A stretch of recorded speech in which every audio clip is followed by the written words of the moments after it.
Yeah, so from my own personal perspective, the reality of trying to actually use, say, my mobile phone to respond to an email, if I want to go, yes, that's fine, thanks very much, gotcha, or if I want to just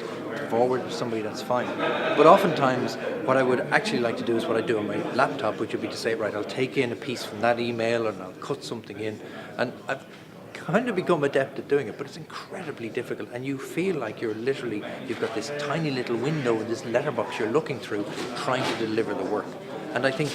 that's from my own point of view. But I would imagine that if you're a user and who's used to using a particular platform or application at home, and you can't use that in the working environment, then the effect on your productivity and your motivation and your enthusiasm for is the same. You're literally feeling, if only I could do that through the other mechanism. And I think the great thing about what we're talking about here is that platform ubiquity, that regardless of what platform I'm on, I can use that application and the look and feel will be the very same. And I think that'll powerfully improve things for productivity and for people's engagement with their work.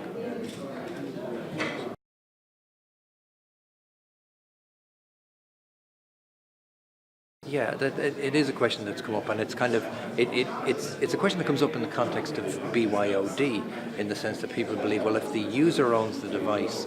then and I need to get something back, and for any reason or whatever, that I want to get hold of that device, that somehow I'm compromised as an organisation, that it'd be better if it was the device that I own. The reality, as I see it, is simply that regardless of who owns the device, the issue is the data that you need to retain or retrieve, and the fact that the user owns the device, that the device could be just as inaccessible to you if you actually own it. Some of the solutions we're talking about here actually improve the situation where you're delivering the information in a bubble, in a contained environment that you can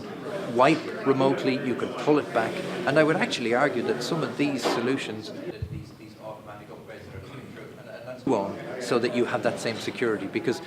there's little comfort going to be retrieved from knowing that you own the asset where you need to get out, but if you can't find it, if somebody has taken it, then you're in just as difficult a position. So the kind of technologies here, I think, will blur that boundary, and really the BYOD element will simply become